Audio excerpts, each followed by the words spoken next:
Hello दोस्तों, नमस्कार। Santoshi IAS में आपका एक बार फिर स्वागत है। डेली की तरह आज हम पेपर करेंगे 1996 का, जो उत्तर प्रदेश पीसीआरपी में आया हुआ है, आपके लोक सेवा आयोग द्वारा पूछा गया है। तो चलते हैं, हम शुरू करते हैं। यहाँ पर 111 क्वेश्चन है, ठीक है। 111 क्वेश्चन, इन 111 क्वेश्चन को हम कर लेते हैं, ठीक है। तो चलते हैं, ज़्यादा समय नहीं लेंगे क्योंकि सब क्वेश्चन, कुछ क्वेश्चन सिंपल है, कुछ क्वेश्चन हार्ड रहेंगे, ठीक है। तो देखते हैं पहला क्वेश्चन क्या कर रहा है। पहला क्वेश्चन देखिए, the Indus civilisation is related to the period is known as. जो इंडस वैली सिंधु सभ्यता है, जिसको आप कहते हैं, वो किस पीरियड से रिलेटेड है, किस पीरियड के लिए जाना जाता है। तो वो क्या है, कौन सा है? आद्य ऐतिहासिक युग है। कौन सा है? आद्य ऐतिहासिक युग के नाम से जाना जाता है। प्रोटो हिस्टोरिक के नाम से जाना जाता है सिंधु सभ्यता। अब देखिए, यहाँ पर तीन वर्ड होते हैं। एक होता है प्रागैतिहासिक युग, एक होता है आद्य ऐतिहासिक युग होता है, और एक होता है ऐतिहासिक युग। प्रागैतिहासिक किसे कहते हैं? प्री हिस्टोरिक किसे कहते हैं? प्रागैतिहासिक से उससे तात्पर्य होता है, प्री हिस्टोरिक से उससे तात्पर्य होता है जिसका कोई लिखित साक्ष्य नहीं है। वहाँ पर मतलब न लिपि है न कुछ है, सिर्फ पत्थर, औजार, मोहरे ओहरे यही हैं और कुछ नहीं है। मतलब उसमें कोई लिखित साक्ष्य नहीं है। वो प्रागैतिहासिक या प्री हिस्ट्री कहा जाता है। दूसरा होता है कौन सा? आद्य इतिहास, ठीक है। आद्य ऐतिहासिक किसे कहते हैं? वह होता है जिसमें लिपि होती है। तो आप आद्य क्या होता है? उसमें लिपि होती है, बट एक चीज़ है, उसको पढ़ा नहीं गया है, क्योंकि वो लिपि इतना मतलब टफ होता है कि उसका आज तक अर्थ ही नहीं निकल पाया है। तो वो क्या कहलाता है? आद्य इतिहास। वो सिंधु सभ्यता से रिलेटेड है। और एक ऐतिहासिक होता है, वो क्या होता है? जिसका लिखित साक्ष्य हो, ठीक है। जैसे मौर्य काल का लिखित साक्ष्य है, गुप्ता पीरियड का लिखित साक्ष्य है, ठीक है। और जो मुस्लिम मतलब पीरियड था, ये मुग़ल पीरियड था, इसका लिखित साक्ष्य सबका पड़ा है। तो वो ऐतिहासिक काल कहा जाता है। वैदिक पीरियड सभ्यता से माना जाता है कि लिखित साक्ष्य मिलना प्रारंभ हुआ है, ठीक। छठी ईसा शताब्दी पूर्व में क्या लगभग क्या वहाँ पर आपके लिखित साक्ष्य मिलना स्टार्ट हो गए थे, ठीक है। तो याद रखिएगा, आप प्रागैतिहासिक जिसमें कोई साक्ष्य नहीं है, इसमें लिपि है लेकिन पढ़ा नहीं जा सकता, और ऐतिहासिक जिसमें साक्ष्य मौजूद हैं, हिस्टोरिक, ठीक है। तो चलते हैं, देखते हैं, इसका ऑप्शन हो जाएगा बी वाला। नेक्स्ट देखते हैं, हड़प्पा संस्कृति की जानकारी का प्रमुख स्रोत क्या है? जो हड़प्पा संस्कृति है उसकी जानकारी का स्रोत क्या है? तो उसकी जानकारी का स्रोत क्या है? पुरातात्विक खुदाई, एर्कियोलॉजिकल एक्सकेवेशन, ठीक है। तो ये याद रखिएगा, पुरातात्विक खुदाई, खुदाई से ही सब कुछ मिला है। हड़प्पा संस्कृति की मतलब हड़प्पा जो संस्कृति है या हड़प्पा साइट है, इसके खुदाई में किसका योगदान था? तो याद रखिएगा, दयाराम साहनी का, ठीक है। हड़प्पा का दयाराम साहनी का, और मोहनजोदड़ो का राखल दास बनर्जी का, ठीक है। ये हड़प्पा कहाँ है? ये पंजाब के माउंट गोमरी ज़िले में है। और मोहनजोदड़ो कहाँ है? ये सिंध के लरकाना ज़िले में स्थित है। तो इतना आपको याद रखना होगा, ठीक है। चलते हैं, नेक्स्ट देखते हैं। अब देखिए, किसका सुमेलित सही नहीं है। तो इसमें बताना है कौन सा एक सुमेलित सही नहीं है। तो करें आलमगीरपुर, लोथल, कालीबंगा और रोपड़, ठीक है। तो आलमगीरपुर कहाँ से रिलेटेड है? तो मतलब ये उत्तर प्रदेश से मतलब मिलाना है, तो उत्तर प्रदेश से एकदम सही है। आलमगीरपुर कहाँ है? उत्तर प्रदेश है। किस नदी के किनारे? हिंडन नदी के किनारे। कौन सा मतलब वो प्रदेश, वो जिला है? मेरठ जिला है, ठीक है। प्रदेश तो उत्तर प्रदेश है और जिला कौन? मेरठ है, और हिंडन नदी के किनारे स्थित है, ठीक है। सबसे पूर्वी शहर अगर बोला जाए तो ऐसे है, तो सबसे पूर्वी शहर यही है। लोथल कहाँ है? गुजरात में है, ठीक है। तो लोथल गुजरात में है। यहाँ पर सबसे ज़्यादा पूछा जाता है कि गोदीवाड़ा कहाँ से प्राप्त हुआ है? तो लोथल से गोदीवाड़ा प्राप्त हुआ है। कालीबंगा, कालीबंगा कह रहे हैं हरियाणा से, तो ये गलत है। कालीबंगा हरियाणा से नहीं है, कालीबंगा राजस्थान से है। गंगानगर जिला एक है, ठीक है। जैसे हमारे यहाँ मेरठ है ना, वहाँ पर एक गंगा नगर जिला है, वो घग्गर नदी के बाएं किनारे पर। कालीबंगा कहाँ है? घग्गर नदी के बाएं किनारे पर, बाएं किनारे पर। अब इसके बारे में ये पूछा जाता है कि कालीबंगा की खुदाई किसने करवाई थी। कालीबंगा की खुदाई, देखिए यहाँ काली लिखा है तो खुदाई जो करेंगे वो लाल ही होंगे, तो बीबी लाल, ठीक है, याद रखिएगा, बीबी लाल तथा एक चोपड़ा थे, उन्होंने खुदाई करवाई थी इसकी। अब यहाँ से सबसे ज़्यादा क्वेश्चन जानते हैं क्या पूछा जाता है कि जुते हुए खेत कहाँ से प्राप्त हुए हैं। ये कालीबंगा राजस्थान से ही प्राप्त हुए हैं, ठीक है। कालीबंगा जो राजस्थान में है, जुते हुए खेत प्राप्त हुए हैं। तो दो चीज़ें, घग्गर नदी के बाएं तट पर है, कालीबंगा से जुते हुए खेत प्राप्त हुए हैं। तीसरा फैक्ट ये याद रखेंगे कि सिंधु सभ्यता की तीसरी राजधानी कौन है। तो सिंधु सभ्यता की तीसरी राजधानी कालीबंगा है, ठीक है। कालीबंगा सिंधु सभ्यता की तीसरी राजधानी कहलाती है। रोपड़ कहाँ है, तो रोपड़ कहाँ है, पंजाब में है। तो ये याद रखिएगा, रोपड़ कहाँ है, पंजाब में है। इसका रोपड़ की खुदाई किसके निर्देशन में हुआ था, यज्ञदत्त शर्मा, या किसके खुदाई में, यज्ञदत्त शर्मा, ठीक है। अब ये लोथल वाला नहीं बताए थे किसके निर्देशन में, तो किसके, SR राव के, SR राव, इनकी निर्देशन में इसकी खुदाई हुआ था। भोगवा नदी के तट पर है, ठीक है। तो इतना आपको याद रखना पड़ेगा, ठीक है, ठीक है। तो इतना आप याद रखिए, इससे ज़्यादा नहीं पूछा जाएगा इसमें। अब देखिए बोगाज कोई महत्वपूर्ण है क्योंकि, तो बोगाज कोई क्यों महत्वपूर्ण है, तो इसलिए महत्व, यहाँ से प्राप्त अभिलेखों में वैदिक देवता और देवियों का नामोल्लेख प्राप्त होता है। तो ठीक है, तो याद रखिएगा, यहाँ से प्राप्त अभिलेखों में वैदिक देवता और देवियों का नामोल्लेख प्राप्त होता है, ठीक है। तो बी वाला इसमें आपका सही हो जाएगा, ठीक है। तो बोगाज कोई इसीलिए प्रसिद्ध है, ठीक है। और वैदिक देवता वो कौन से हैं, तो वैदिक देवता मित्र हैं, वरुण है, इंद्र हैं, इन सब का नाम, ये मध्य एशिया का अभिलेख होता है, ठीक है। चलते हैं नेक्स्ट देखते हैं। निम्नलिखित में से किस बौद्ध ग्रंथ में संघ जीवन के नियम प्राप्त होते हैं, बताइए किस बौद्ध ग्रंथ में संघ जीवन के नियम प्राप्त होते हैं। तो याद रखिएगा, विनय पिटक में, विनय पिटक में संघ जीवन के नियम प्राप्त होते हैं। अब तीन पिटक थे, विनय पिटक, तो विनय पिटक में ये तो प्राप्त हुए, एक था सुत्त पिटक और एक अभिधम्म पिटक, तो ये तीनों पिटक ये नहीं है, ठीक है। विनय पिटक, सुत्त पिटक और अभिधम्म पिटक।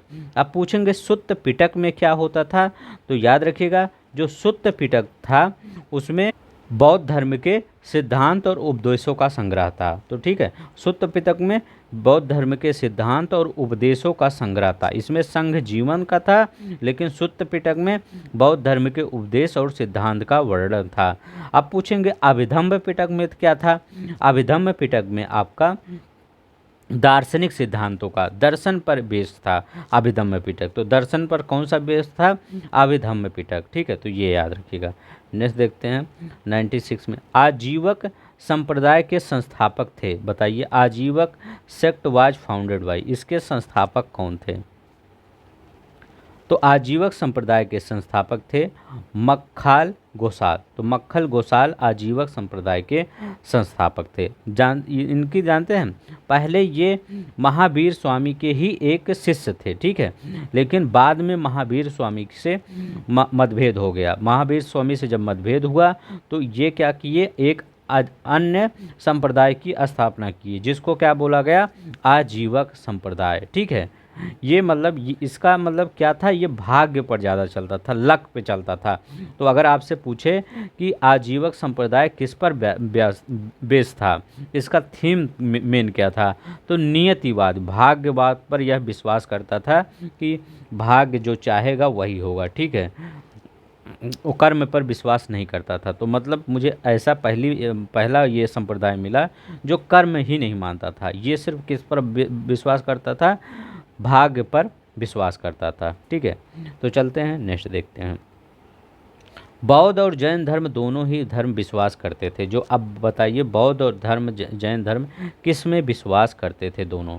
तो दोनों किस में विश्वास करते थे, जो दोनों की बात कर रहे हैं कि अलग अलग नहीं, दोनों कर्म पर और पुनर्जन्म पर विश्वास करते थे। किस पर, कर्म पर और पुनर्जन्म पर। बौद्ध धर्म की विशेषता ये थी कि यह मध्यम मार्ग का उपदेश देते थे, क्यों? ये मध्यम मार्ग का, और जैन धर्म क्या होते हैं? घोर तपस्या का उपदेश देते थे। मतलब इसीलिए आप देखे होंगे कि जो बौद्ध धर्म है वो काफ़ी एरिया में फैल गया। चाहे चाइना की बात करें, चाहे जापान की बात करें, चाहे और भी ये ईस्टर्न कंट्री जो हैं, मतलब south east country, south east Asian country, यहाँ पर बात करें तो बहुत स्थानों पर बौद्ध धर्म फैल गया। लेकिन आपका जैन धर्म नहीं फैल पाया। क्यों?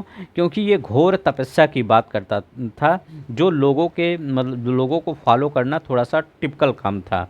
ठीक है, लोग कम फॉलो कर पाते थे, इसीलिए इसका प्रसार ज़्यादा नहीं हो पाया। ठीक है, तो एक मेन कारण यही है। आप अगर मेंस में लिखना होगा तो ये भी एक लिख सकते हैं।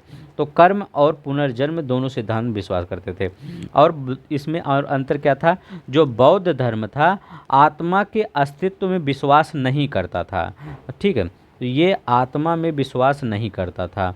लेकिन जो जैन धर्म था ये आत्मा में विश्वास करता था। ठीक है, ये याद रखिएगा, जैन धर्म महावीर स्वामी आत्मा में विश्वास करते थे, लेकिन ये बौद्ध धर्म आत्मा में विश्वास नहीं करता था। ठीक है, दूसरी बात है, ये जैन धर्म मानता था कि जब मतलब मोक्ष का अर्थ शरीर का विनाश है, लेकिन बौद्ध धर्म मानता था कि निर्वाण ही जीवन का मतलब अंतिम लक्ष्य होता है। ठीक है, तो मतलब अगर निर्वाण प्राप्त किए तो वही आपका जीवन का अंतिम लक्ष्य होगा। ठीक है, तो ये वाला आपको याद रखिएगा। मेन आत्मा पूछता है, तो बौद्ध आत्मा में नहीं, जैन आत्मा में विश्वास करता था। अभिलेख जिससे प्रमाणित होता है कि चंद्रगुप्त का प्रभाव पश्चिम भारत पर था, तो ये कौन सा अभिलेख है? मतलब जो चंद्रगुप्त का प्रभाव पश्चिम भारत पर था, कौन सा अभिलेख? तो वो कौन सा? रुद्रगढ़ का जूनागढ़ अभिलेख। इससे क्या प्राप्त होता है कि जो चंद्रगुप्त मौर्य है, चंद्रगुप्त मौर्य यहाँ लिखेंगे। ठीक है, इसका अधिकार पश्चिम पर था। ठीक है, तो इसी से प्राप्त होता है। चलते हैं नेक्स्ट देखते हैं। राजुक थे, राजुक कौन थे? ये बताइए, राजुक कौन थे? तो राजुक कौन थे? ये थे मौर्य शासन के में अधिकारी थे। ठीक है, राजुक। ठीक है, ये किस लिए मतलब ये कौन सा कार्य करते थे कि इनको राजुक कहा जाता था? तो इसका मेन काम था कि आप जाइए और जनता के बीच धर्म का प्रचार करिए। बस, मौर्य शासन में अधिकारी थे ये राजुक, और इनका काम ही था, एक काम था कि जाइए जनता के बीच में और धर्म का प्रचार करिए। ठीक है, यही उपदेश दीजिए, कुछ भी करिए। ठीक है, तो ये इनका राजुक का काम था। मिलिंद पन्हो। ठीक है, मिलिंद पन्हो क्या है?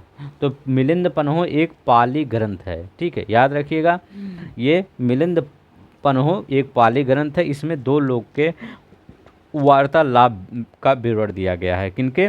मिनांडर और बौद्ध भिक्षु नागसेन। ठीक है, किसके बीच का मतलब वो विवरण दिया गया है वार्तालाप का? मिनांडर। ठीक है, मिनांडर एंड बौद्ध भिक्षु नागसेन,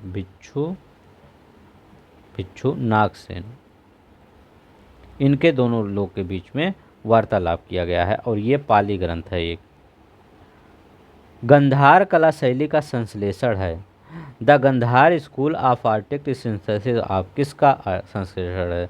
तो ये किसका है? भारतीय और यूनानी कला का, दोनों का। ठीक है, भारत और यूनानी कला का एक मतलब मिला जुला रूप है, जिसको गंधार शैली भी कहा जाता है। ठीक है, तो ये याद रखिएगा, इम्पोर्टेंट है। ठीक है,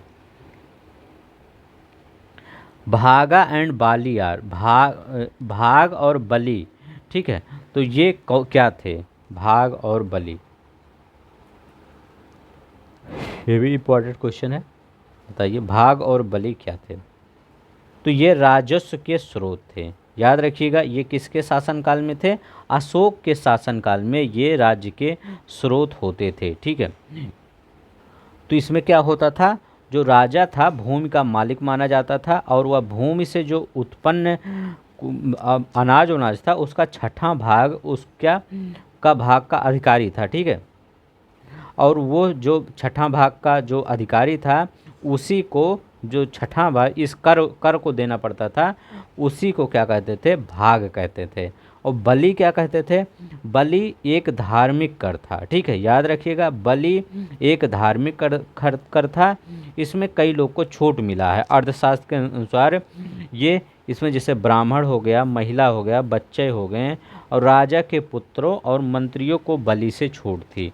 तो किसको किसको?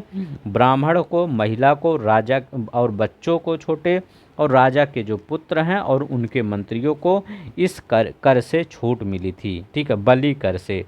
और भाग क्या था? ये जो मतलब उगाया जाता था उसका छठा भाग जो दिया जाता था कर के रूप में। ठीक है। सेनागिरी का ऐतिहासिक दिगंबर जैन तीर्थ स्थल स्थित है। बताइए। सोनगिरी का, सेनागिरी पढ़ना, सोनगिरी का ऐतिहासिक दिगंबर जैन स्थल कहाँ पर स्थित है? तो कहाँ पर स्थित है? मध्य प्रदेश में स्थित है। याद रखिएगा, मध्य प्रदेश में स्थित है। निम्नलिखित जोड़ों में किसका सुमेलन सही है? बताइए कौन सा एक सही सुमेलित है? तो खजुराहो का मंदिर कौन बनवाया था? चंदेल शासकों द्वारा बनवाया गया था। अब आप पूछेंगे एलोरा किसके द्वारा बनाया गया था? तो एलोरा कहाँ पर है? ये है औरंगाबाद में है, महाराष्ट्र के औरंगाबाद में। इसको किसके द्वारा बनाया गया था? राष्ट्रकूट के द्वारा। ठीक है, राष्ट्रकूट के द्वारा। मीनाक्षी का मंदिर किसके द्वारा बनाया गया था? बताइए। मीनाक्षी का मंदिर, तो मीनाक्षी का मंदिर पांड्य के शासकों द्वारा, ठीक है, पांड्य के द्वारा बनाया गया था, पांड्यों के द्वारा। महाबलीपुरम, ठीक है, तो ये किसके द्वारा? पल्लव राजकुमारों के द्वारा, पल्लव राजाओं के द्वारा ये बनाया गया था। ठीक है, महाबलीपुरम पल्लव, मीनाक्षी पांड्य, और एलोरा राष्ट्रकूट के द्वारा, और खजुराहो चंदेल। यही वाला सी वाला सही है। अब ये देखिए, सर्व कर लगाया जाता था। सर्व कर क्या मतलब कैसे लगाया जाता था? तो सर्व कर क्या था? सिंचाई कर था। याद रखिएगा, किसके कार्यकाल में लगाया जाता था? ये पूछ सकता है फिरोज शाह तुगलक। फिरोज शाह तुगलक के कार्यकाल में लगाया जाता था ये कौन? सर्व कर। ठीक है, याद रख। चलते हैं। पैगंबर हजरत मोहम्मद, फिरोज शाह तुगलक की लगाए थे ना। हाँ, सिंचाई कर था ये, और फिरोज शाह तुगलक के समय में। पैगंबर हजरत मोहम्मद का जन्म हुआ था। बताइए, पैगंबर हजरत मोहम्मद का जन्म कब हुआ था? 570 एडी ईस्वी में हुआ था। किसका? ये पैगंबर हजरत मोहम्मद साहब का जन्म 570 एडी में। टोपरा तथा मेरठ में 2 अशोक स्तंभ दिल्ली कौन लाया? तो टोपरा तथा मेरठ से 2 अशोक स्तंभ दिल्ली कौन लाया? ये बताइए, ये भी अच्छा क्वेश्चन है। तो दिल्ली कौन लाया? ये लाया फिरोज शाह तुगलक। ठीक है, याद रखिएगा, फिरोज शाह तुगलक ने 2 स्तंभ लेकर आया। ठीक है, चलते हैं। फिरोज शाह तुगलक। पंजाब में अमृतसर नगर को स्थापित किया गया। बताइए, किसके द्वारा पंजाब में अमृतसर नगर को स्थापित किया गया? तो एक थे गुरु रामदास। ठीक है, अकबर इनसे बहुत प्रभावित हुआ, और 1577 ईस्वी की बात है। 1577 ईस्वी में अकबर ने 500 बीघा ज़मीन किसको दे दी? गुरु रामदास को दान में दे दिया। किसको? गुरु रामदास को 500 बीघा ज़मीन दान में दे दी, और वहीं पर आज स्वर्ण मंदिर जो बना है वहीं पर बना है। ठीक है, तो याद रखिएगा, इन्होंने स्वर्ण मंदिर का निर्माण कराया। अब देखिए, वर्ष 1909 में इंडियन काउंसिल एक्ट में किस बात की व्यवस्था की गई थी? 1909 के मतलब जो आया था, ये मार्ले मिंटो की बात कर रहे हैं। ठीक है, तो इसमें बताइए किसकी व्यवस्था की गई थी? तो किसकी व्यवस्था?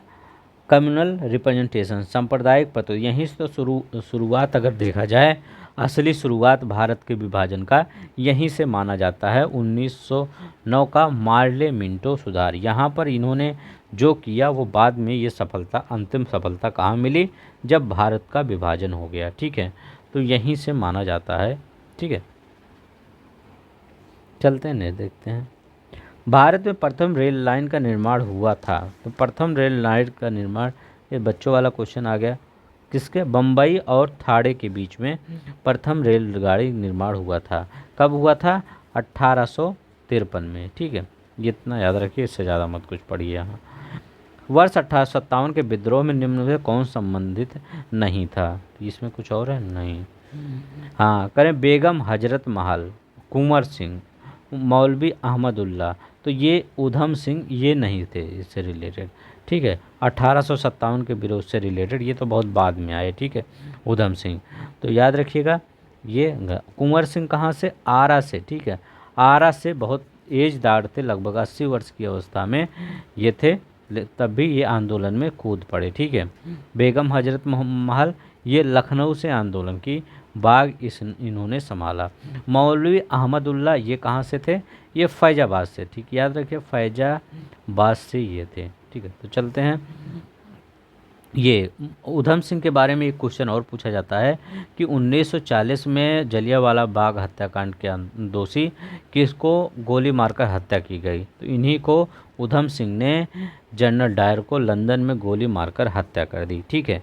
तो इन्होंने लंदन में जनरल डायर को गोली मारकर हत्या कर दी। नेक्स्ट देखते हैं, भारत में स्थानीय स्वशासन को किससे प्रोत्साहित किया, तो किसने प्रोत्साहित किया, तो ये किसने प्रोत्साहित किया, लॉर्ड रिपन ने, ठीक है। तो लॉर्ड रिपन का काल बहुत अच्छा काल माना जाता है भारत के, अगर पॉइंट ऑफ से बात करते हैं तो, ठीक है। तो इनके बारे में मतलब ये फ्लोरेंस नाइटिंगेल हैं, उन्होंने कहा था मेरे मूल्यांकन मेरे कार्यों से नहीं शब्दों से नहीं, ठीक है, कार्यों से करना शब्दों से नहीं। फिर फ्लोरेंस नाइटिंगेल ने जो इनके मतलब ये जो गवर्नर थे यही कहे थे कि मेरा मूल्यांकन मेरे कार्यों से करना शब्दों से नहीं, ये रिपन ने कहा था। लेकिन जो फ्लोरेंस नाइटिंगेल हैं उन्होंने कहा था कि ये रिपन जो हैं वो भारत के उद्धारक हैं। कौन है, भारत के उद्धारक हैं, ठीक है, खेता करता है, ठीक है, कुछ भी आप समझिए, ठीक है। तो इन्होंने कई काम भी किए थे, ठीक है। नियमित जनगणना जो 1881 में हुई थी, इन्हीं के कार्यकाल में नियमित जनगणना पारित हुआ था। प्रथम फैक्ट्री अधिनियम पारित हुआ था 1882 ईस्वी में, ठीक है। और हंटर कमीशन का गठन कब हुआ था, ये भी 1882 ईस्वी में, इन्हीं के शासनकाल में। शिक्षा इल्बर्ट बिल विवाद 1884 में, तो ये कई कार्य इनके समय में हुए थे। तो इल्बर्ट बिल विवाद 1884, हंटर कमीशन 82, और प्रथम फैक्ट्री अधिनियम 1882, नियमित जनगणना 1881, तो ये सब इन्हीं के कार्यकाल में हुए थे, तभी ने इन्होंने भारत का उद्धारक कहा था, ठीक है, फ्लोरेंस नाइटिंगेल ने। Poona pact was concern with, Poona pact संबंधित था, किससे संबंधित था पूना पैक्ट, तो पूना पैक्ट किससे संबंधित है, कम्युनल अवार्ड से संबंधित था, ठीक है। तो ये गांधी जी ने क्या किया था, 20 सितंबर 1932 को क्या किए गांधी जी, आमरण अनशन पर बैठ गए, ठीक है। अब ये अंग्रेज क्या किए, ये सोच में पड़ गए कि गांधी जी आमरण अनशन पर बैठे हैं, और उधर भीमराव अम्बेडकर जी भी उस पर सोच में पड़ गए, क्योंकि वो वही लाए थे ये कम्युनल अवार्ड, उन्हीं के, मतलब वो नहीं लाए थे, मतलब लेकिन उनके कहने पर ही लाया गया था, ठीक है, भीमराव अम्बेडकर। तो सब लोग ने सोचा कि गांधी जी की तबीयत कहीं ख़राब ना हो जाए, इसीलिए जो ये क्या कहते हैं पूना पैक्ट, ये साइन किया गया किसके किसके बीच, ये डॉक्टर भीमराव अम्बेडकर और गांधी जी के मतलब ओर से मदन मोहन मालवीय, राजेंद्र प्रसाद, पुरुषोत्तम दास और गोपालाचारी, ठीक है। तो ये कब समझौता हुआ, पूना 24 सितंबर 1932 को इन दोनों लोग के बीच समझौता हो गया। लेकिन इस समझौते में क्या कहा गया कि जो प्रांतीय विधानमंडल हैं वहाँ पर सीट 71 से बढ़ाकर 147 कर दी जाएगी, ठीक है, कितनी, 71 से बढ़ाकर 147 कर दी जाएगी। ये क्वेश्चन आपके पेपर में पूछा गया है। मतलब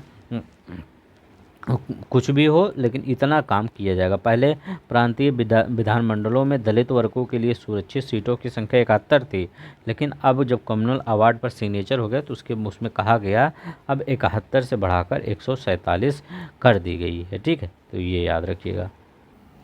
चलिए नेक्स्ट देखते हैं, निम्नलिखित में से किसने आर्यों के देश आदि देश के बारे में लिखा था, तो किसने आदि देश के बारे में लिखा था, तो वो कौन से थे, तो वो कौन से थे, बाल गंगाधर तिलक। देखिए बाल गंगाधर तिलक ने क्या कहा था कि जो आर्यों का देश है वो क्या है, Arctic home of the Aryan वहाँ से आए थे।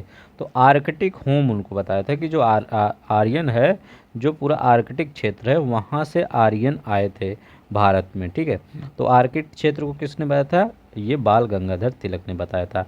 शंकराचार्य ने, इनके बारे में क्या है, इनके बारे में पढ़ा चुके हैं। अद्वैतवाद का प्रतिपादन इन्होंने किया था। किसका? अद्वैतवाद का प्रतिपादन इन्होंने किया था। एनी बेसेंट, इनकी दो पत्रिका याद रखिएगा, एक है न्यू इंडिया, एक कॉमनवेल्थ, बहुत ही बार पूछता है। ये एक आयरिश महिला थी। कौन सी महिला थी? आयरिश महिला थी। इनके बारे में सबसे ज़्यादा ये पूछता है कि 1917 में पहली महिला कौन थी जो कांग्रेस की अध्यक्ष बनी थी। ठीक है, तो ये 1917 में कांग्रेस की अध्यक्ष बनी थी। ठीक है, किस अधिवेशन में? कलकत्ता के अधिवेशन में। लेकिन अगर पहले भारतीय महिला पूछे तो सरोजिनी नायडू, कानपुर के अधिवेशन में 1925 में। ठीक है, अब देखिए यहाँ पर स्वामी विवेकानंद, स्वामी, इनके बारे में ये पूछता है कि 1893 में क्या दिए थे इन्होंने? शिकागो सम्मेलन में एक बहुत अच्छा स्पीच दिए थे जिसके लिए इनको याद किया जाता था। और इन्होंने क्या किया था? रामकृष्ण मिशन की स्थापना 1897 में किया था। ये भी इनके बारे में याद रखिए। ठीक है, तो चलते हैं, बस इतना चीज़ सबके बारे में बता दिए हैं। चलते हैं, नेक्स्ट देखते हैं। महाराष्ट्र में गणपति पर्व का श्री गणेश किया था। तो महाराष्ट्र में गणपति पर्व का श्री गणेश किसने किया था?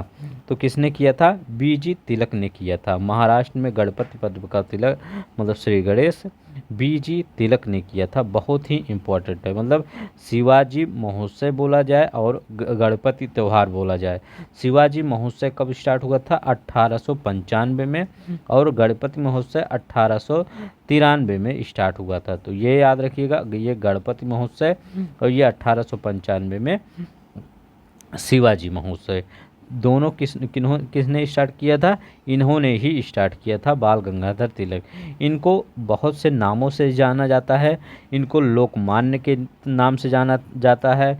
इनको भारत का बेताज बादशाह भी कहा जाता है। ठीक है, और इन्होंने 1916 में होम रूल लीग आंदोलन चलाया था। ठीक है, होम रूल लीग आंदोलन इन्होंने चलाया था, और एनी बेसेंट चलाया ही था। और इन्होंने अभी हम बताए हैं कि आर्कटिक होम, ठीक है, Arctic home of the Aryan और गीता रहस्य, इनकी दो पुस्तकें प्रमुख थी। ठीक है, तो ये दोनों याद रखिएगा। तिलक के बारे में इतना चीज़। अब देखिए, साप्ताहिक, अंग्रेजी साप्ताहिक वंदे मातरम के साथ निम्नलिखित में से किसने अपने आप को संबंध किया? तो बताइए, अंग्रेजी साप्ताहिक वंदे मातरम के साथ किसने आपको संबंध किया? ठीक है, तो किसने किया? तो अरविंद घोष ने। याद रखिएगा, वंदे मातरम जो पत्रिका थी ये अंग्रेजी में आती थी और इसका संपादन कौन करता था? अरविंद घोष करते थे। ठीक है, तो ठीक इस पत्रिका में लॉर्ड कर्जन के बारे में काफ़ी आलोचना की गई थी इसी वंदे मातरम पत्रिका। वंदे मातरम पत्रिका बहुत बार पूछा जाता है। अरविंद घोष। निम्नलिखित घटनाओं में से कौन सी घटना कालक्रम के अनुसार तीसरे स्थान पर आती है? बताइए, कौन सी घटना कालक्रम के स्थान पर कह रहे हैं तीसरे स्थान पे आती है? तो चंपारण कब आया था? 1917 में ये आंदोलन हुआ था। असहयोग 1920 में हुआ था। भारत छोड़ो आंदोलन 1942 में हुआ था। तो ये तो होगा नहीं। ये दांडी मार्च कब हुआ था? 1930 में हुआ था। तो कौन सा? 17 के बाद 20, 20 के बाद 30, तो दांडी मार्च हो जाएगा। ठीक है, तो याद रखिएगा क्या है? दांडी मार्च। ठीक है, तो चलते हैं, नेक्स्ट देखते हैं। निम्नलिखित किसके खिलाफ आंदोलन का परिणाम था? खिलाफत आंदोलन का परिणाम क्या था? बताइए, खिलाफत आंदोलन का परिणाम क्या था? तो हिंदू मुस्लिम मतभेदों में कमी आई। ठीक है, तो मेन यही था कि खिलाफत आंदोलन को गांधी जी ने सपोर्ट किया, जिससे क्या हुआ? हिंदू मुस्लिम मतभेद जो थे वो थोड़े हद तक, काफ़ी हद तक सही हो गए। ठीक है, तो मेन यही कारण था। इसका मतलब परिणाम था। ठीक है, मतलब उसका जो रिजल्ट था, which one of the following was the result of खिलाफत मूवमेंट? क्या था? हिंदू मुस्लिम डिफरेंसेस वर नैरोड डाउन। ठीक है, हिंदुस्तान सोशलिस्ट रिपब्लिकन आर्मी का गठन किया था। किसने किया था? Hindustan socialist Republican army. तो इसका गठन किसने किया था? चंद्रशेखर आज़ाद ने किया था। किसने किया था? चंद्रशेखर आज़ाद ने किया था। कब किया था? 1928 में। कहाँ पर किया था? दिल्ली का फिरोज शाह। मैं लिख नहीं रहा हूँ, बोल रहा हूँ, क्योंकि लिखूंगा तो ज़्यादा समय लगेगा। वैसे भी 111 क्वेश्चन है, बहुत ज़्यादा है, ठीक है। कहाँ पर, ध्यान से सुनते रहिए जब ना लिखूँ ना। इसका कहाँ पर? 1928 में दिल्ली के फिरोज शाह कोटला मैदान में किया था। कहाँ पर? दिल्ली के फिरोज शाह कोटला मैदान में हिंदुस्तान सोशलिस्ट रिपब्लिकन आर्मी का मतलब गठन किया था। तो ये याद रखिएगा, चंद्रशेखर आज़ाद, ठीक है। नेक्स्ट देखते हैं, भारतीय राष्ट्रीय कांग्रेस का प्रथम अधिवेशन हुआ था। बताइए, भारतीय राष्ट्रीय कांग्रेस का प्रथम अधिवेशन कहाँ हुआ था? तो भारतीय राष्ट्रीय कांग्रेस का प्रथम अधिवेशन कहाँ हुआ था? बम्बई में हुआ था। कहाँ पर? बम्बई में हुआ था। किस कॉलेज में हुआ था? तो कॉलेज है गोकुलदास तेज प्रताप संस्कृत कॉलेज में हुआ था, ठीक है। कहाँ पर? गोकुलदास संस्कृत कॉलेज यहाँ पर हुआ था। इसमें कितने लोगों ने भाग लिया था? इसमें कितने लोगों ने भाग लिया था? 72 प्रतिनिधियों ने भाग लिया था। कितने? 72 प्रतिनिधियों ने इसमें भाग लिया था। इसके प्रथम अध्यक्ष कौन थे? बोमेश चंद्र बनर्जी, WC बनर्जी इसके अध्यक्ष थे। और सचिव कौन थे? तो A.O. ह्यूम थे। इसके सचिव कौन थे? A.O. ह्यूम थे, ठीक है। और उस समय पूछा जाता है कि जब भारतीय राष्ट्रीय कांग्रेस का गठन हुआ था तो उस समय वायस राय कौन थे? तो कौन थे? Lord Dufferin. तो याद रखिएगा, लॉर्ड डफरिन उस समय के वायस राय थे। इतना वर्ड याद रखना है। चलते हैं नेक्स्ट क्वेश्चन पर। साइमन कमीशन भारत किस वर्ष आया? तो साइमन कमीशन भारत कब किस वर्ष आया? तो याद रखिएगा, साइमन कमीशन भारत 1928 में आया। तो कभी कभी डेट भी पूछ लेता है, वो दिन कौन सा था? तो 3 फरवरी था। 3 फरवरी 1928 को साइमन कमीशन भारत आया, तो ठीक है, इतना याद रखिएगा। इसको वाइट कमीशन भी कहा जाता है, ठीक है। क्योंकि इसमें वाइट क्यों? क्योंकि इसमें सभी अंग्रेज थे, इसमें भारत के लोग नहीं थे। भारतीय राष्ट्रीय कांग्रेस ने पूर्ण स्वराज को अपना उद्देश्य किस वर्ष घोषित किया? तो पूर्ण स्वराज को अपना किस वर्ष घोषित किया? तो 1929 को। याद रखिएगा, 1929 को। इसमें एक चीज़ फैक्ट जानते हैं, जो 1929 का कांग्रेस का लाहौर अधिवेशन था, ये कौन सा अधिवेशन था? कांग्रेस का लाहौर अधिवेशन। एक मिनट, लाहौर अधिवेशन। तो लाहौर अधिवेशन था। इसमें अध्यक्ष जानते हो किसको चुना गया जाना था? गांधी जी, ठीक है, गांधी जी को। लेकिन गांधी जी ने मतलब उन्होंने अपनी जगह किसको अध्यक्ष बनाने का प्रस्ताव किया? जवाहरलाल नेहरू। उस समय अध्यक्ष कौन बने इसके? जवाहरलाल नेहरू। और जवाहरलाल नेहरू इन्होंने कहा कि हमारा बस एक ही लक्ष्य है कि हमें स्वाधीनता मिल जाए, ठीक है, स्वाधीनता हमारा लक्ष्य है, ठीक है। तो यही पूर्ण स्वतंत्र मतलब ब्रिटिश साम्राज्यवाद से पूर्ण स्वतंत्रता चाहिए। इसीलिए 26 जनवरी 1930 को, याद रखिएगा, 26 जनवरी 1930 को पूर्ण स्वतंत्रता स्वाधीनता दिवस मनाया गया, ठीक है। तो ये लाहौर अधिवेशन के बारे में याद रखिएगा। स्वराज पार्टी का गठन वर्ष 1923 में निम्नलिखित किस समूह ने किया? यहाँ राजेंद्र प्रसाद सरदार पर स्वराज पार्टी का, तो यहाँ तो होगा नहीं। यहाँ लिखा जवाहरलाल नहीं, CR दास और मोतीलाल नेहरू, ठीक है। मोतीलाल नेहरू ये महासचिव थे, महासचिव थे। माँ से मोतीलाल नेहरू, माँ से महासचिव, ठीक है। नहीं तो आप कंफ्यूज हो जाएंगे कौन महासचिव था ये। और CR दास कौन थे? ये अध्यक्ष थे, ठीक है। तो मोतीलाल नेहरू महासचिव थे स्वराज पार्टी के, CR दास कौन थे? अध्यक्ष थे। नेक्स्ट देखते हैं, गांधी इरविन समझौता किस वर्ष हुआ था? बताइए, गांधी इरविन समझौता किस वर्ष हुआ था? तो गांधी इरविन समझौता कब हुआ था? गांधी इरविन समझौता 5 मार्च 1931 को हुआ था, ठीक है। 5 मार्च 1931 को, 1931 को गांधी इरविन समझौता हुआ था। किस वर्ष हुआ था? तो ये 31, ये वाला सही होगा, सी वाला, ठीक है। जब भारतीय राष्ट्रीय कांग्रेस ने भारत छोड़ो प्रस्ताव पारित किया तो उस समय कांग्रेस अध्यक्ष कौन थे? तो बताइए, उस समय कांग्रेस अध्यक्ष कौन थे भारतीय? तो उस समय कांग्रेस अध्यक्ष कौन थे? मौलाना अब्दुल कलाम आज़ाद। कौन थे? मौलाना अबुल कलाम आज़ाद। ठीक है। महात्मा गांधी ने सर्वप्रथम राष्ट्रपिता किसने कहा था? महात्मा गांधी को सर्वप्रथम राष्ट्रपिता किसने कहा था? तो राष्ट्रपिता किसने कहा था महात्मा गांधी को सर्वप्रथम? सुभाष चंद्र बोस ने। ठीक है। सुभाष चंद्र बोस ने कब कहा था? 6 जुलाई 1984 में रेडियो पर बोलते हुए गांधी जी को महात्मा राष्ट्रपिता कहकर संबोधित किया था। ठीक है। किसने? सुभाष चंद्र बोस ने। अब यहाँ पर देखिए कौन सा सुमेलित नहीं है। 1985 में क्या हुआ था? भारतीय राष्ट्रीय कांग्रेस का स्थापना हुआ था, तो एकदम सही है। 1905 में बंगाल का विभाजन हुआ था, ये भी एकदम सही है। 1909 में मार्ले मिंटो सुधार हुआ था, वही सांप्रदायिक वो आया था, मतलब अधिनियम आया था, तो उसी में एक सांप्रदायिकता का बीज इसी में बो दिया गया। ठीक है। मतलब भारत के विभाजन की बीज यहीं पर लागू कर बो दी गई। ठीक है। और वो फसल कब कट गई? वो फसल कट गई, मतलब वो फसल क्या कहेंगे, वो बहुत बेकार फसल थी, कट गई 1947 में जब भारत का विभाजन हो गया। तो 1909 वाला। 1930 में क्या हुआ था? असहयोग आंदोलन। ये नहीं, 1920 में ये हुआ था। 1930 में असहयोग आंदोलन नहीं हुआ था। सविनय अवज्ञा आंदोलन 1930 में हुआ था। ठीक है। तो डी वाला आपका गलत होगा। उत्तर प्रदेशीय हिमालय का सर्वोच्च शिखर है। तो उत्तर प्रदेशीय हिमालय का सर्वोच्च शिखर कौन सा है? हाँ, ज्योग्राफी आ गया है। तो इसमें करा चौगा धौलागिरी, नंदा देवी, त्रिशूल। तो कौन है? नंदा देवी। ठीक है। ये सबसे ऊंचा है इस सब में। ठीक है।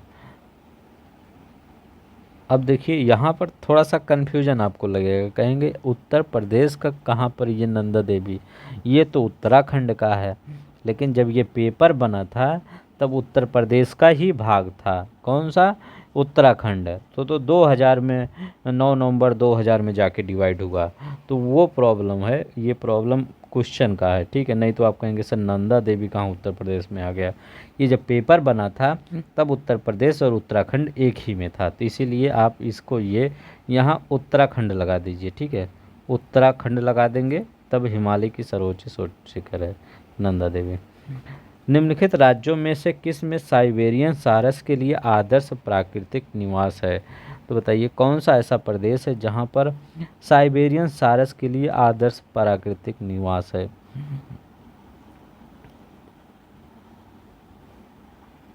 तो कहाँ है? असम का। ठीक है। याद रखिएगा असम का। यहाँ पर दो है, एक काजीरंगा, एक मानस। साइबेरियन सारस का आदर्श और प्राकृतिक निवास यही है। ठीक है। तो असम का कौन सा? काजीरंगा और मानस। काजीरंगा गैंडे, एक सींग वाले गैंडे वहाँ पर संरक्षित किए जाते हैं। ठीक है। अब देखिए कौन सा सुमेलित नहीं है इसमें बताना है। कौन सा? अहमदाबाद किस नदी के किनारे? साबरमती के नीले, एक तो एकदम सही है। हैदराबाद किस नदी के किनारे? ये कृष्णा नहीं, ये मूसी नदी के किनारे है। ठीक है। कोटा किस नदी के किनारे? चंबल, एकदम सही है। नासिक गोदावरी नदी के किनारे है। इसमें कौन सा हो जाएगा? बी हो जाएगा। ठीक है। कौन सा? बी हो जाएगा। नेक्स्ट देखते हैं। भारत और पाकिस्तान के बीच सीमा निर्धारित की गई थी।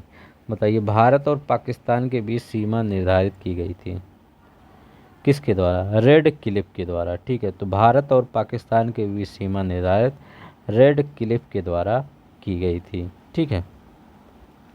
और अगर पूछा जाए भारत और अफगानिस्तान के बीच, तो वो डूरंड रेखा। एक बहुत बार पूछा जाता है मैगनी नॉट। ठीक है। मैगी मैगी नॉट रेखा, ये बहुत बार पूछा जाता है। इसका बताइए मैगी नॉट रेखा। तो मैगी नॉट जो रेखा है ये फ्रांस और जर्मनी के बीच। ठीक है। फ्रांस और जर्मनी के बीच ये है। ठीक है। अब ये बताइए, India is a monsoon country. Bharat एक मानसूनी देश है। The high Himalaya in part of climatic distance. उच्च हिमालय इसे जलवायु संबंधी विशिष्टता प्रदान करता है। तो बताइए इसमें कौन सा आपका सही है। तो भारत एक मानसूनी देश है और उच्च हिमालय इसे जलवायु संबंधी विशिष्टता प्रदान करता है। तो इसमें कौन सा सही है? सही है।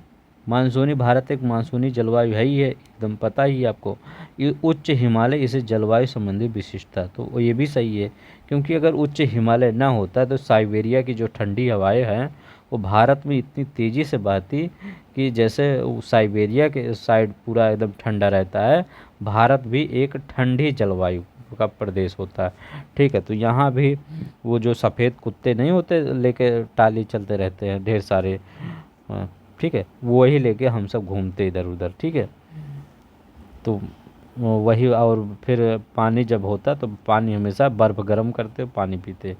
ठीक है, इतनी गर्मी पड़ती। ठीक है, वो मतलब इतनी ठंडी पड़ती, अगर हिमालय ना होता उतनी ना पड़ती, लेकिन ठंडी तो पड़ती ही। ठीक है, ठंडी के मौसम में वही वाला सीन होता, गर्मी में थोड़ा सा आज मिल जाता आपको। भारत में चीन के प्रथम 3 अग्रणी उत्पादक है। भारत में चीनी के प्रथम 3 अग्रणी उत्पादक कौन से हैं? तो ये उस समय का है, प्रेजेंट टाइम का, वर्तमान का अगर देखा जाए तो वर्तमान में उत्तर प्रदेश सबसे ज़्यादा है, इसके बाद आपका महाराष्ट्र है, इसके बाद जो वर्तमान में है चीनी के उत्पादक में, इसके बाद है कर्नाटक। ठीक है, तो इसमें कौन सा आपका सही होगा? उस समय जो था महाराष्ट्र, उत्तर प्रदेश, तमिलनाडु, तो इस समय अगर ये देखा जाए इसमें बी वाला हो सकता है। ठीक, उत्तर प्रदेश, महाराष्ट्र, कर्नाटक चीनी के प्रथम उत्पादन, मतलब सबसे ज़्यादा उत्पादन करते हैं। अब यहाँ देखिए, निम्नलिखित में कहाँ पर आयन वर्ती, आयन मतलब noted the extensive tropical rain forest, Varsha one पाए जाते हैं। तो कहाँ पर वर्षा वन पाए जाते हैं? तो ये कहाँ पर पाए जाते हैं? कांगो की घाटी में वर्षा वन पाए जाते हैं। विश्व कांगो, ठीक है, एक ऐसी नदी है जो विषुवत रेखा को, मतलब इक्वेटर को आपको 2 बार काटती है। ठीक है, तो कांगो एक ऐसी नदी है जहाँ पर क्या, मतलब जो जैसे ऐसे कांगो जा रही तो ऐसे जाती है फिर ऐसे आती है, तो ऐसे ये विषुवत रेखा जा रहा है तो एक यहाँ बार काटती है फिर एक यहाँ बार काटती है। तो कांगो नदी विषुवत रेखा को 2 बार काटती है, ये क्वेश्चन याद रखिएगा। और वर्षा वन कहाँ पाए जाते हैं? वर्षा वन ब्राज़ील में पाया जाता है। ठीक है, और इंडोनेशिया में भी वर्षा वन पाए जाते हैं। ठीक है, ये याद रखिएगा। चलते हैं नेक्स्ट, देखते हैं। टार्नेडो बहुत प्रबल उष्णकटिबंधीय, और जगह वर्षा वन पाए जाते हैं लेकिन बड़े स्तर पर 2 जगह पर। टॉर्नेडो बहुत प्रबल उष्णकटिबंधीय चक्रवात जो उठते हैं। Tornado are very strong tropical cyclone, कहाँ से वर्जन होते हैं? तो कहाँ पर ओरिजिन होते हैं टॉर्नेडो? तो ये कहाँ पर? ये कैरेबियन सागर में। ठीक है, टॉर्नेडो कहाँ पर? कैरेबियन सागर में। कभी कभी ये उत्तरी, चाचा चौधरी के यहाँ, मतलब उत्तरी अमेरिका या कह सकते हैं अमेरिका में, यूएसए में भी ये बहुत बड़े स्तर पर तबाही मचाते हैं। ठीक है, टार्नेडो। ठीक है, टार्नेडो और टाइफून में अंतर समझिएगा। जो टाइफून है वो चीन सागर में उठता है, नहीं तो टार्नेडो और टाइफून एक ही समय। ये टार्नेडो जो है, टार्नेडो, तो टार्नेडो जो है ये यूएसए के आसपास है, मतलब दोनों ही एक दुश्मन कंट्री, याद कर लीजिए, याद हो जाएगा। टार्नेडो यूएसए के आसपास है। ठीक है, ये कहाँ पर, मतलब ये कैरिबियन सागर के आसपास उठती है। लेकिन जो ये क्या कहते हैं टाइफून है, इस एक टाइफून ये होता है टाइफून, ये क्या है? ये आपका चीन सागर में उठने वाला चक्रवात है। ठीक है, ये याद रखिएगा। ये लेकिन टार्नेडो ज़्यादा खतरनाक होता है, इसकी जो स्पीड होती है 325 किलोमीटर प्रति घंटा हो सकता है, लेकिन ये टाइफून के 160 किलोमीटर प्रति घंटा होता है। ठीक है, चलते हैं न देखते हैं। दक्षिण एशिया का सबसे बड़ा मरुस्थल कौन सा है? कह रहे हैं दक्षिण एशिया का सबसे बड़ा मरुस्थल पूछ रहे हैं कौन सा है? तो दक्षिण एशिया का सबसे बड़ा मरुस्थल कौन सा है? थार का मरुस्थल। ये दक्षिण एशिया का सबसे बड़ा मरुस्थल है। इसका क्षेत्रफल लगभग 26 लाख वर्ग किलोमीटर है। ठीक है, ये किन 2 देशों के बीच है? ये भारत और पाकिस्तान के बीच डिवाइड है। ठीक है, ज़्यादा एरिया भारत में ही है। निम्नलिखित में से कौन संयुक्त अरब अमीरात की राजधानी है? तो बताइए कौन संयुक्त अरब अमीरात की राजधानी है? तो दुबई संयुक्त अरब अमीरात की राजधानी है, याद रखिएगा। इसकी वो अबू धाबी है। कुवैत की राजधानी क्या है? तो कुवैत सिटी। ईरान की राजधानी क्या है? ईरान की, तो ईरान की तेहरान है, ठीक है। इराक की क्या है? तो इराक की बगदाद है, बगदाद। सऊदी अरब की रियाद है, ठीक है। तो राजधानी सऊदी अरब की रियाद है, ये याद रखिएगा। ये जो सऊदी ये संयुक्त ये क्या कहते हैं, संयुक्त अरब अमीरात है, ये 7 अरब अमीरात से मिलकर बना है। किससे? 7 अरब अमीरात से मिलकर बना है। कौन कौन से? जैसे आजमान हो गया, एक दुबई हो गया, फुजरे हो गया, रास अल खैमान हो गया, शारजाह हो गया, अल कुवैत हो गया, अबू धाबी हो गया, ठीक है। तो अबू धाबी दुबई तो बहुत जानते ही होगा। ये तो है ही है, ये विचार तो यहीं दिख रहे हैं आपको। और रास अल खैमाब हो गया, अल हो गया, ठीक है, आजमान है ही है। तो ये सब आपके जो हैं, और फुजरह एक है। तो ये सब जो, जैसे हमारा पूरा देश है ये 28 राज्यों से 8 केंद्र शासित प्रदेशों से मिलकर बना है, ऐसे ही दुबई भी कई वहाँ पर अमीरात होते हैं। तो वो कई 7 अरब, मतलब जो 7 हैं, 7 अरब, 7 अरब नहीं कि 7 अरब, वो नहीं।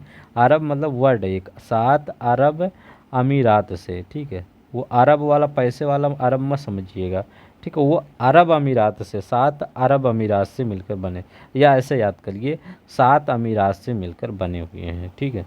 अगर नहीं तो अरब मतलब पैसा ही समझ लेंगे। मरुस्थलीय पौधों की जड़ लंबी होती है, क्योंकि मरुस्थलीय पौधों की जड़ लंबी होती, क्यों लंबी होती है? क्योंकि भूमि में पानी नहीं होता और यह सख्त होकर जड़ों पर दबाव डालते, जिससे वह लंबी हो जाती हैं, ठीक है। मेन चीज़ जान लीजिए कि पानी की खोज के लिए वो अपनी जड़ी को लंबी कर देते हैं। जैसे आप सोच सकते हैं, जैसे एग्जांपल ले सकते हैं जिराफ।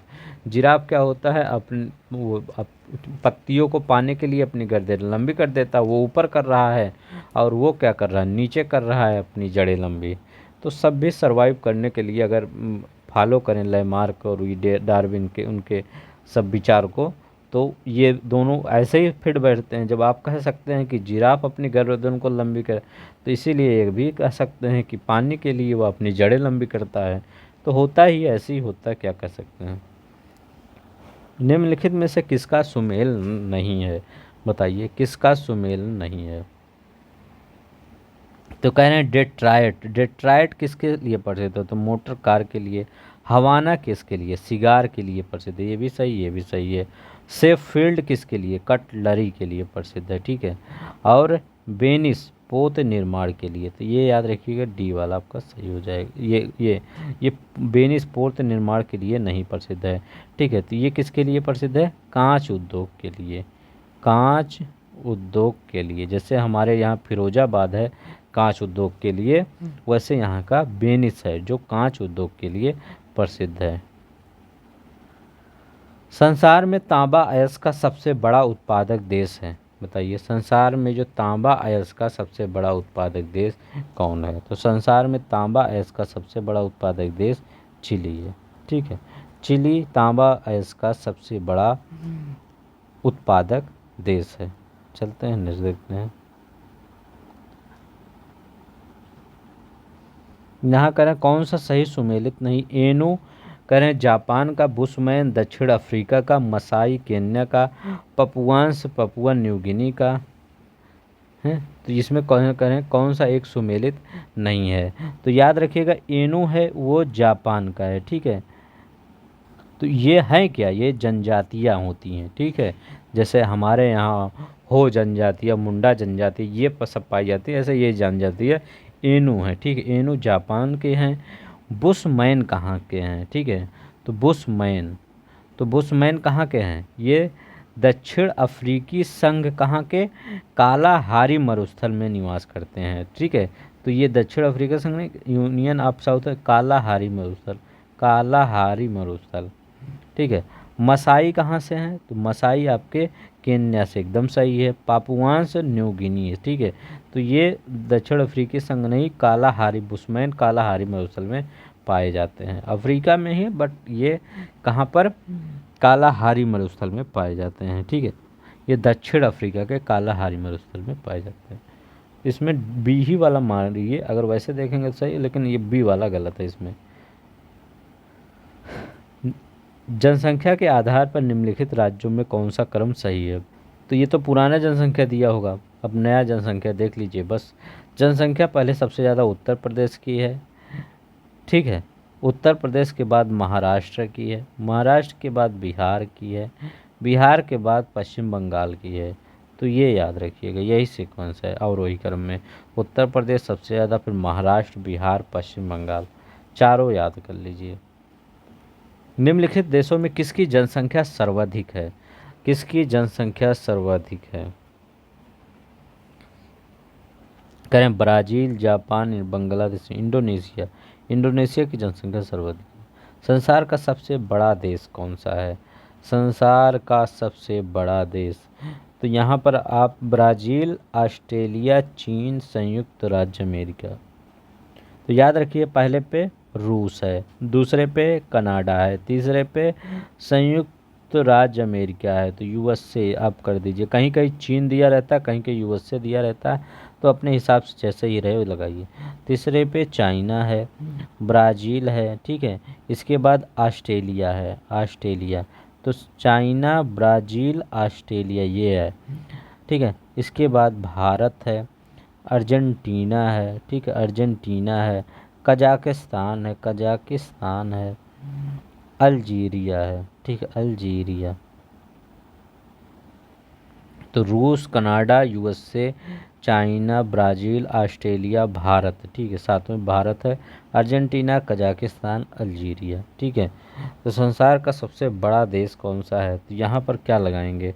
अगर आप कहेंगे संयुक्त राज्य अमेरिका और या कहेंगे चाइना, तो आप जो हिसाब से हो वही लगा लीजिए। तो मुझे जहाँ लगता है सब चीज़ के बाद चाइना ही होना चाहिए, फिर यूएसए होना चाहिए। ठीक है, लेकिन यहाँ यूएसए लिखे हैं तो यूएसए लगा दीजिए, चाइना लगा दीजिए। ठीक है, बार बार कंफ्यूज करता है, तो मैं चाइना लगा देता हूँ, आप यूएसए लगा दीजिएगा। ठीक है, भारत के संविधान में अनुच्छेद 45 का संबंध किससे है? आर्टिकल 35, वो 25, 45 करें, 25 का संबंध किससे है? तो धर्म की स्वतंत्रता से है। ठीक है, संपत्ति का अधिकार एक है, तो संपत्ति का अधिकार को पहले था लेकिन हटा दिया गया है इसको। कौन से संविधान संशोधन द्वारा? 44वें संविधान संशोधन द्वारा 1978 के द्वारा ये मूल अधिकार से हटा दिया गया। अब ये कौन कौन सा अनुच्छेद? तो आर्टिकल 31 हटा है और आर्टिकल 19(1) चा हटा है। ठीक है, चा, ये दोनों हट गया है। ठीक है, ये एक आर्टिकल 31 और आर्टिकल 19(1) चा, 19(1) चा हटा और आर्टिकल 31 हटा है। ठीक है, 31, तो आर्टिकल 31 ये दोनों 44वें संविधान द्वारा 78 में हटा दिया गया। अब क्या बना दिया गया है? एक लीगल अधिकार, लीगल कानूनी अधिकार। किस संपत्ति की संतुष्टि पर देश में पंचायती राज को लागू किया गया था? बताइए, किस देश की पंचायती राज को लागू किया गया था? तो कौन सा था? बलवंत राय मेहता समिति। ठीक है, तो बलवंत राय मेहता समिति का गठन 1956 में किया गया था, रिपोर्ट 1957 में दिया था। और कौन कौन से, मतलब जो 73वां संविधान संशोधन था और 74वां संविधान संशोधन, ठीक है, 1992 में, इसके द्वारा पंचायतों को, किसको? पंचायतों को संवैधानिक दर्जा दे दिया गया। तो बस इतना याद रखिएगा। विधानसभा में किसी दल के निर्वाचित सदस्यों के दल बदल पर निम्नलिखित में से किससे प्रतिबंध लगाया गया है? तो दल बदल कौन सा कानून था? 52वां कॉन्स्टिट्यूशन अमेंडमेंट था जो दल बदल कानून लाया था। कब लाया था यही बार बार पूछा जाता है। 1985 में लाया गया था दल बदल कानून। अब यहाँ पर देखते हैं, हिंदू विकास दर किस दर से संबंधित है? हिंदू विकास दर किस दर से संबंधित है? अच्छा क्वेश्चन है, हिंदू विकास दर किस दर से संबंधित है? तो हिंदू वृद्धि दर किससे संबंधित है? राष्ट्रीय आय से संबंधित है। किससे संबंधित है? राष्ट्रीय आय से संबंधित है हिंदू विकास दर। ठीक है, चलते हैं नेक्स्ट देखते हैं। केंद्र विकास केंद्र उपागम किस योजना के अंतर्गत अपनाया गया? बताइए, विकास केंद्र उपागम किस योजना के अंतर्गत? तो चतुर्थ पंचवर्षीय योजना। The growth centre approach was adopted under the किसके? फोर्थ 5 ईयर प्लान के द्वारा। कौन भारत में सहकारी कृषि के विचार का समर्थक नहीं था? बताइए, सहकारी कृषि के विचार का समर्थक नहीं था। मतलब कह रहे हैं नॉ कोऑपरेटिव फार्मिंग के फेवर में कौन नहीं था? तो ये कौन नहीं थे? चौधरी चरण सिंह। ये कोऑपरेटिव कृषि के फेवर में नहीं थे। ये इम्पोर्टेंट क्वेश्चन है, कई बार आ चुका है ये। ठीक है, तो ये याद रखिएगा। अब इन्हीं के बारे में एक और चीज़ याद रखिएगा। इन्हीं के जयंती पर 23 दिसंबर को, ठीक है, किसान दिवस मनाया जाता है। 23 दिसंबर को किसान दिवस, क्योंकि किसानों के लिए यह काफ़ी कुछ करते थे चौधरी चरण सिंह। निम्नलिखित में से कौन मुद्रास्फीति के नियंत्रण की विधि नहीं है? तो कौन मुद्रास्फीति के नियंत्रण की विधि नहीं है?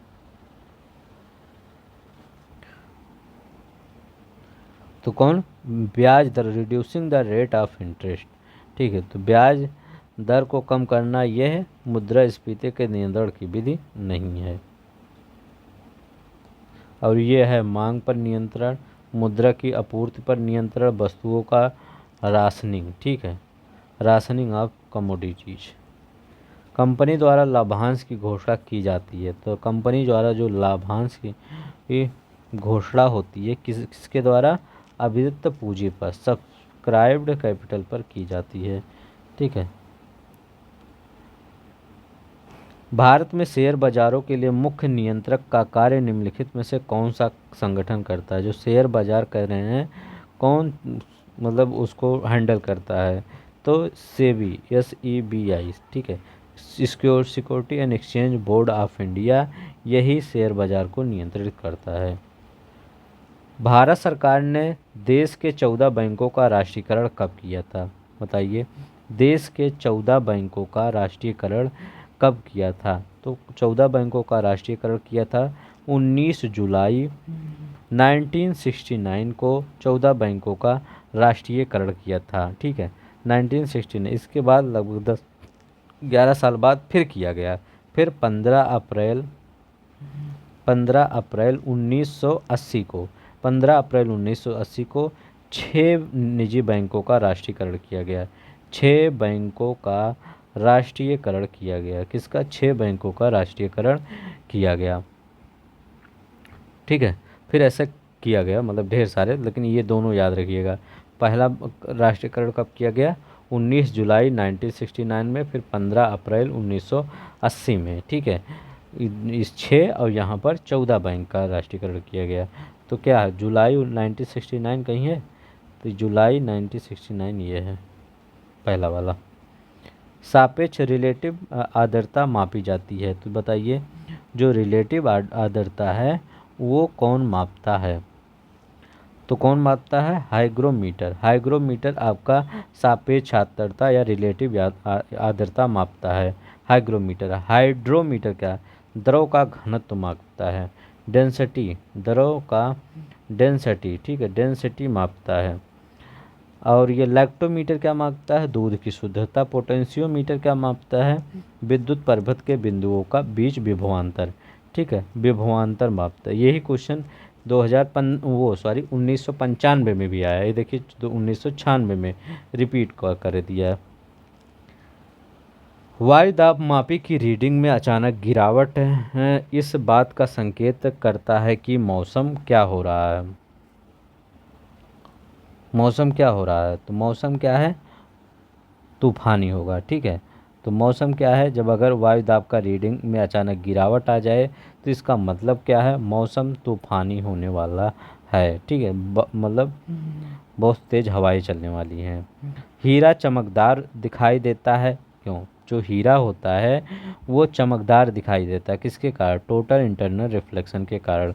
मरीज का पिछली बार पेपर में क्वेश्चन आया था मरीचिका किसके कारण होता है, वो भी टोटल इंटरनल रिफ्लेक्शन के कारण होता है। फाइबर ऑप्टिक्स किसके कारण होता है, टोटल इंटरनल रिफ्लेक्शन के कारण होता है। तो ये सब याद रखा करिए, कई एप्लीकेशन, ठीक है, एप्लीकेशन से ज़्यादा क्वेश्चन बन जाते हैं इस साइंस में।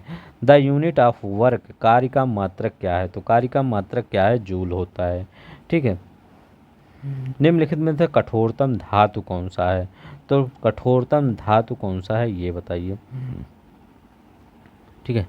तो कठोरतम धातु है प्लेटिनम, प्लेटिनम आपका कठोरतम धातु है। टंगस्टन का प्रयोग यहाँ कहाँ किया गया था, टंगस्टन का प्रयोग आपका बल्ब बनाने में, बल्ब का फिलामेंट, ठीक है। और चांदी और सोना जो है सबसे ज़्यादा आघात वर्तनीय धातु है, मतलब फैल जाते हैं, थोड़ा सा भी रहता है सबसे ज़्यादा फैलते हैं। ऊर्जा की, सूर्य की ऊर्जा उत्पन्न होती है, सूर्य की ऊर्जा किसके द्वारा उत्पन्न होती है, तो सूर्य की ऊर्जा किसके द्वारा, न्यूक्लियर फ्यूजन के द्वारा, नाभिकीय संलयन के द्वारा उत्पन्न होती है सूर्य की ऊष्मा, ठीक है। तो ये याद रखिएगा। नेक्स्ट देखते हैं, रडार का प्रयोग किया जाता है, रडार का प्रयोग किया जाता है किसके लिए किया जाता है, रडार का यूज, ठीक है। तो रडार का यूज किया रेडियो तरंगों द्वारा वस्तुओं की उपस्थिति और अवस्थिति का ज्ञान करने के लिए। यहाँ पर देखते हैं, कृष्ण छिद्र सिद्धांत को प्रतिपादित किया था, तो किसने कृष्ण छिद्र सिद्धांत को प्रतिपादित किया था, कृष्ण छिद्र मतलब ब्लैक होल थ्योरी, ठीक है। तो ब्लैक होल थ्योरी को किसने प्रभावित किया था, तो एस चंद्रशेखर ने, ठीक है, याद रखिएगा, एस चंद्रशेखर ने प्राप्त किया था। इसी के लिए इनको 1983 में क्या भौतिकी के नोबेल पुरस्कार से मतलब सम्मानित किया गया था, क्या। चलिए नेक्स्ट क्वेश्चन देखते हैं, निम्नलिखित में कौन अंतरिक्ष में नहीं पाया जाता, कौन अंतरिक्ष में नहीं पाया जाता है, तो ब्रिटल स्टार, ठीक है। ब्रिटल स्टार एक प्रकार की मछली की प्रजाति है, यह समुद्र में पाई जाती है, यह अंतरिक्ष में नहीं पाई जाती। पल्सर, ब्लैक होल, क्वासर, ये सब अंतरिक्ष से रिलेटेड है। न्यूट्रॉन की खोज की थी, ठीक है, ये हो गया ना, न्यूट्रॉन की खोज की थी, न्यूट्रॉन की खोज किसने की थी बताइए, ये पिछली बार भी क्वेश्चन पूछा था 95 में, ठीक है। तो न्यूट्रॉन की खोज किसने की थी, चैडविक ने की थी, ठीक है। इलेक्ट्रॉन की थॉमसन ने की थी, प्रोटॉन की रदरफोर्ड ने की थी, ठीक है, ये याद रखिए। टेट्राइथाइल लेड पेट्रोल में मिलाया जाता है, जो टेट्राइथाइल लेड है पेट्रोल में मिलाया जाता है, मिलाया जाता है, तो किसके लिए मिलाया जाता है, तो क्या इसकी एंटी नॉकिंग रेटिंग अस्फोटन की दर को बढ़ाने के लिए, सॉरी, अस्फोटन की दर को बढ़ाने के लिए। धातुओं के टुकड़ों को टांका लगाने वाला मिश्रण है, तो धातुओं के टुकड़ों को टांका लगाने वाला मिश्रण क्या कहलाता है, तो ये क्या कहलाता है, टिन और शीशे का, ठीक है। टिन और शीशा जो होता है, जैसे नहीं मोबाइल वोबाइल आप बनवाने जानते होंगे, तो वहाँ टिन और लेड होता है, ठीक है, टिन और लेड होता है। परमाणु के नाभिक में क्या होता है, जैसे ये परमाणु है, इसका एक नाभिक जो होता है वो उसमें क्या होता है, तो एकदम सिंपल ही क्वेश्चन है। परमाणु में नाभिक में पीएन होता है, प्रोटॉन और न्यूट्रॉन होता है, इलेक्ट्रॉन क्या होते हैं, ये चक्कर लगाते हैं, ठीक है, ये चक्कर लगा, पॉजिटिव ये होता है, ये न्यूट्रल होता है, तो ये ऊपर बाहर बाहर चक्कर लगाते हैं, यहाँ पर पीएन होता है, प्रोटॉन और न्यूट्रॉन होता है, तो प्रोटॉन न्यूट्रॉन। द्रव क्रिस्टल प्रयुक्त होता है, द्रव क्रिस्टल प्रयुक्त होते हैं कहाँ पर प्रयुक्त होते हैं, लिक्विड क्रिस्टल। तो रिक्वेस्ट क्रिस्टल कहाँ पर प्रयुक्त होता है, कलाई की घड़ियों में प्रयुक्त होते हैं, डिस्प्ले डिवाइस में प्रयुक्त होते हैं, पॉकेट कैलकुलेटर में प्रयुक्त होते हैं, सभी में प्रयुक्त होते हैं, ठीक है। द्रव क्रिस्टल। कौन सी धातु किसी नगर की वायु को जहाँ बहुत अधिक संख्या में मोटर कारें हैं प्रदूषित करती है, बताइए कौन सी जो धातु है, जैसे बहुत जगह, जैसे दिल्ली की बात कर रहे हैं, बहुत ज़्यादा वहाँ पर, यहाँ क्या है, बहुत ज़्यादा मोटर कारें हैं, तो वहाँ पर कौन सा, शीशा, ठीक है, शीशा प्रदूषित करता है, ठीक है। दूध उदाहरण है, किसका उदाहरण है, तो एक इमल्सन का उदाहरण है, दूध एक पायस होता है, ठीक है, याद रखिएगा, दूध क्या होता है, एक पायस होता है, इसमें एक कुछ और देख लीजिए, पूछता है दूध का सफ़ेद रंग किसके कारण होता है। तो केसीन के कारण दूध का सफ़ेद रंग होता है। ये पूछता है दूध का पीला रंग किसके कारण होता है। तो कैरोटीन के कारण होता है दूध का पीला रंग। ठीक है, नेक्स्ट देखते हैं। हरे फलों को कृत्रिम ढंग से पकाने में प्रयुक्त होती है गैस, कौन सा गैस प्रयुक्त होती है, मतलब हरे फलों को, तो कौन, एसीटिलीन प्रयुक्त होती है। कौन सा, एसीटिलीन प्रयुक्त होती है। ठीक है, कथनों पर विचार करें। डीडीटी एंटीबैक्टीरियल कंपाउंड है, टीएनटी एक कीटनाशक है, आरडीएक्स कौन सा कथन सत्य है ये बताना चाहे, तो बताइए कौन सा कथन सत्य है। तो आरडीएक्स एक क्या है, एक विस्फोटक है। ठीक है, आरडीएक्स क्या है, एक विस्फोटक है। तो डीडीटी क्या होता है, एक कीटाणुनाशक पदार्थ है। याद रखिएगा ये कीटाणुनाशक पदार्थ है। ठीक है, और टीएनटी क्या है, देखिए इसमें नाइट्रो ना, ट्राई नाइट्रोटॉल्यूवीन इसको बोला जाता है। तो ये क्या है, तो ये ट्राई नाइट्रोटॉल्यूवीन जो होता है ये मतलब एक विस्फोटक कह सकते हैं। ये कीटनाशक लिखा गया ना, ये विस्फोटक होता है। ठीक है, और ये और ठीक है, तो ये इतना याद रखिएगा। ठीक है, तो ये बहुत बार पूछा जाता है। डीडीटी क्या है, कीटाणुनाशक है। टीएनटी एक विस्फोटक पदार्थ है, जिसमें नाइट्रो आ गया वो विस्फोटक हो जाता है। ठीक है, ये आरडीएक्स एक विस्फोटक है। ये निम्नलिखित जोड़ों में किसका सुमेलन सही है, तो बताइए। एक कुछ और, हाँ, सुमेलन किसका सही है। करें निमोनिया किसको प्रभावित करता है, फेफड़ों को। निमोनिया से फेफड़े प्रभावित होते हैं, हाँ, बच्चों में ज़्यादा होता है निमोनिया, जो छोटे बच्चे होते हैं। ठीक है, तो उनको बचाना चाहिए इस बीमारी से। ठीक है, जैसे ही कुछ हो तो उसको डॉक्टर के पास बच्चे को तुरंत लेके जाना चाहिए। तो ये निमोनिया फेफड़ों से। मोतियाबिंद थायराइड ग्रंथि कह रहे हैं। ठीक है, तो मोतियाबिंद क्या, थायराइड ग्रंथि होता है। ये तो मोतियाबिंद आपका वहाँ पे होगा, आँख में होगा। ठीक है, तो ये भी तो आपका गलत है। ठीक है, और ये पीलिया, तो पीलिया से ये यकृत प्रभावित होता है, लीवर प्रभावित होता है। मधुमेह से, तो मधुमेह में क्या होता है, शरीर में इंसुलिन की कमी हो जाती है। तो ये इंसुलिन की कमी हो जाती है। ठीक है, ये सब गलत था। ठीक है, तो यही आपका पहला वाला सही है। पैथोजन जो सामान्य जुकाम के लिए उत्तरदायी होता है, फैलता है, तो कौन सा जो सामान्य जुकाम के लिए उत्तर है, तो वो रीनो वायरस पैथोजन है जो सामान्य, जैसे जुकाम कई लोगों को देखे होंगे बहुत जल्दी जल्दी जुकाम होता है, अभी ठीक नहीं हुए फिर जुकाम, उनको हमेशा जुकाम ही रहता है। तो वो क्या होता है, रीनो वायरस। सामान्य जुकाम हमेशा नहीं, मतलब सामान्य जुकाम, मतलब बार बार ये जब भी कभी थोड़ा मौसम चेंज हुआ तो ये होता है, वो रीनो वायरस से होता है। ठीक है, पोलियो का वायरस शरीर में प्रवेश करता है कि कैसे, जो पोलियो का वायरस होता है शरीर में प्रवेश करता है, कैसे प्रवेश करता है, दूषित भोजन और जल से, कंटिमिनेटेड फूड एंड वाटर से पोलियो का वायरस प्रवेश करता है। शरीर में किस भाग में पित्त का निर्माण होता है, तो शरीर के किस भाग में पित्त का निर्माण होता है, ये आपके यकृत में, लीवर में पित्त का निर्माण होता है। ठीक है, मतलब जिसके पित्त बाइल जूस। ठीक है, तो किसका, इसी का निर्माण होता है। नेक्स्ट देखते हैं, एंजाइम मूलतः क्या है, एंजाइम मूलतः क्या होते हैं, तो एंजाइम मूलतः क्या होते हैं, प्रोटीन होते हैं। एंजाइम क्या होते हैं, प्रोटीन होते हैं। बार बार ये क्वेश्चन पूछा गया है। एंजाइम करते क्या है, तो जो कोई भी रासायनिक अभिक्रिया होती है उस क्रिया को क्या करते हैं, उसको मतलब बढ़ा देते हैं। ठीक है, मतलब तेज कर देते हैं, मतलब थोड़ी सी एनर्जी ला देते हैं, उत्प्रेरक का काम करते हैं। ठीक है, जैव उत्प्रेरक होते हैं। ठीक है, ये कह सकते हैं, बायो कैटलिस्ट का काम करते हैं। तो ये प्रोटीन होते हैं, एंजाइम मूलतः प्रोटीन होते हैं। कई बार ये क्वेश्चन पूछा गया है, एंजाइम क्या होते हैं, तो ये प्रोटीन होते हैं। अब देखिए, मानव शरीर में सबसे छोटी ग्रंथि कौन सी है, तो मानव शरीर की सबसे छोटी ग्रंथि कौन है, तो पिट्यूटरी, कहते नहीं बहुत पिटी, तो छोटी से पिटी, तो सबसे छोटी ग्रंथि कौन सी है, ये पिट्यूटरी ग्रंथि है। ठीक है, और ये थायराइड किससे है संबंधित है, तो गर्दन में थायराइड ग्रंथि होती है, ठीक है। और ये अग्नाशय है, ठीक है, ये एक मिश्रित ग्रंथ से मिक्स्ड ग्रंथ है, ठीक है। तो ये दोनों तरह व्यवहार करती है, ठीक है, चाहे अंतःस्रावी और बहिस्रावी, ठीक है, अग्नाशय। चलते हैं नेक्स्ट देखते हैं।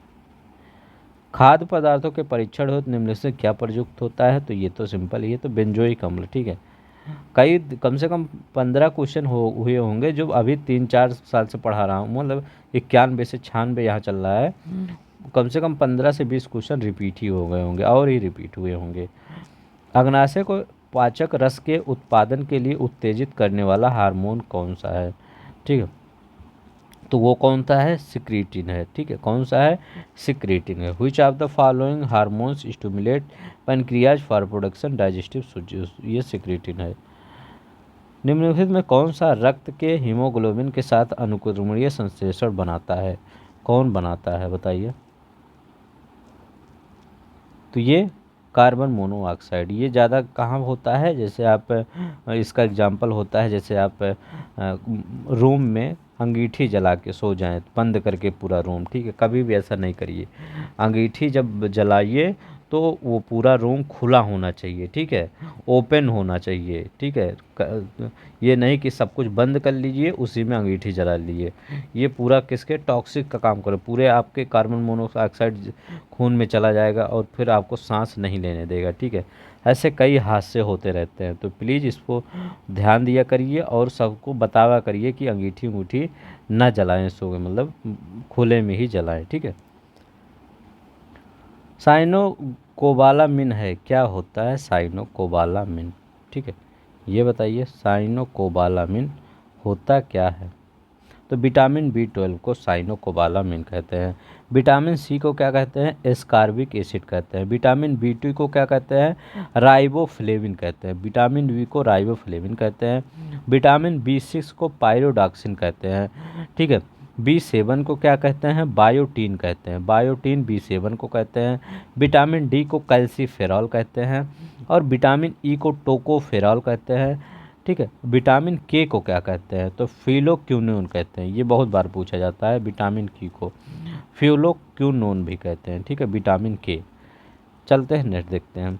हाँ प्लीज़ आप सब वीडियो को लाइक कर दिया करिए, अगर लाइक ना करें तो प्लीज़ कमेंट कुछ कर दिया करिए कि अच्छा लगा, ख़राब लगा, कैसे लगा, ठीक है, हमको भी पता चले कि आप लोग कौन से लोग हैं जो इस वीडियो को पसंद करते हैं या नापसंद करते हैं, ठीक है।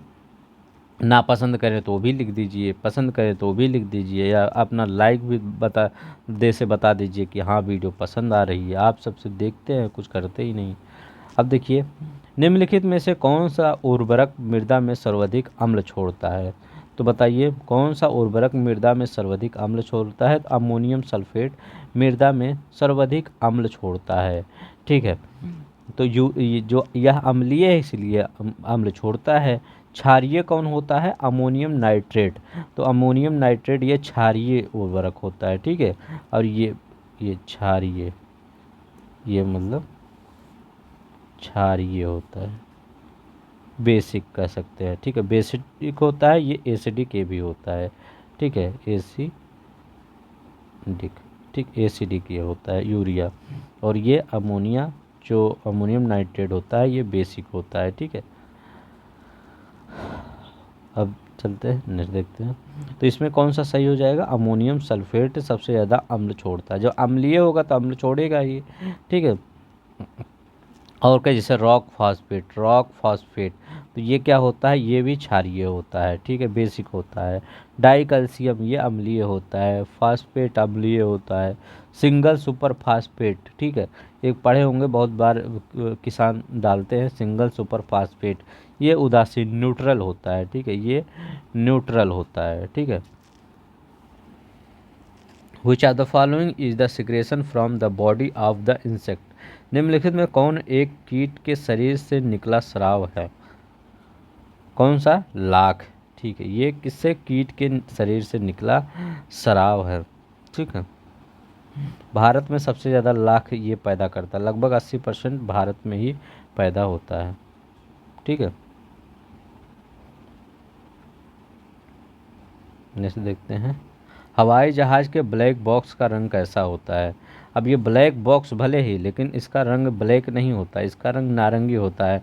क्यों नारंगी होता है? क्यों, तभी अगर क्रैश होता है कभी तो ये क्या करता है, ये नारंगी रहेगा तो ये दिख जाता है, ठीक है, आसानी से दिख जाता है दुर्घटना के वक्त, ठीक है, इसीलिए इसको नारंगी बनाया जाता है। ब्लैक लिखा हुआ रहता है लेकिन ये नारंगी होता है, ठीक है। तो ये देखिए, रेफ्रिजरेटर में थर्मोस्टेट का कार्य क्या है। तो रेफ्रिजरेटर में थर्मोस्टेट का क्या कार्य है, एक समान तापमान को बनाए रखना, ठीक है, इसी का काम है थर्मोस्टेट का, एक समान तापमान को बनाए रखना। तो ये पहले पूछा था कि थर्मोस्टेट का यूज कहाँ होता है, ये रेफ्रिजरेटर में। अब ये पूछ लिया थर्मोस्टेट का कार्य क्या है, तापमान को समान बनाए रखना। ओजोन परत के संरक्षण के लिए कौन सा दिवस मनाया जाता है। ये क्वेश्चन देखिए आज से 25 साल पहले पूछा गया था, 30 साल पहले, आज भी ये क्वेश्चन पूछा जाता है। 2022 या 23 में क्वेश्चन ये आया था, ठीक है, हर बार ये आता है क्वेश्चन। तो ये तो सिंपल ही है, तो आप ही को रट ही गया होगा, ठीक है। चलते हैं नेक्स्ट देखते हैं, 16 सितंबर, ठीक है। अब देखिए प्रथम, अच्छा ओजोन परत क्या किस पर मनाया जाता है, अगर मान लीजिए यही पूछ लिया तो किस पर, जो वियना सम्मेलन हुआ था उस पर हस्ताक्षर हुआ था 16 सितंबर 1987 में, 16 सितंबर, ठीक है, 1987 में वियना कन्वेंशन पर हस्ताक्षर हुआ था। उसी समय से ये क्या हुआ, इसको मनाया जाता है, ठीक है। ओजोन परत की जो मोटाई थी वो 200 डॉप्सन से कम होती है, ठीक है, तो उसे ओजोन छिद्र कहा जाता है, जब ओजोन परत की मोटाई 200 डॉप्सन से कम होती है, ठीक है। डॉप्सन में नापा जाता है, ये भी जान लीजिए कि उसको किस में नापा जाता है, ओजोन परत, डॉप्सन में। प्रथम भारतीय नारी जो एवरेस्ट शिखर पर चढ़ने में सफल हुई थी, तो बताइए प्रथम भारतीय नारी, तो अभी हम 8 बजे वाले वीडियो में ये सब पढ़ाए थे, बछेंद्री पाल थी, ठीक है। तो ये बछेंद्री पाल थी जो मतलब इस पर एवरेस्ट पर चढ़ने में सफल हुई थी, ठीक है। और इन संतोष यादव के बारे में पूछा जाता है, तो ये एकमात्र ऐसी महिला थी जो माउंट एवरेस्ट पर दोबारा चढ़ी, भारतीय महिला थी जो माउंट एवरेस्ट पर दोबारा चढ़ी। अगर पूछा जाए कि वो क्या कहते हैं माउंट एवरेस्ट पर चढ़ने वाले प्रथम व्यक्ति कौन थे, तो शेरपा तेंजिंग और सर एडमंड हिलरी थे, 1953 में ये चढ़े थे। ज़्यादा क्वेश्चन नहीं है, अब आपका 7-8 क्वेश्चन और बचा है। इंदिरा गांधी स्वर्ण कप का संबंध किस खेल से है।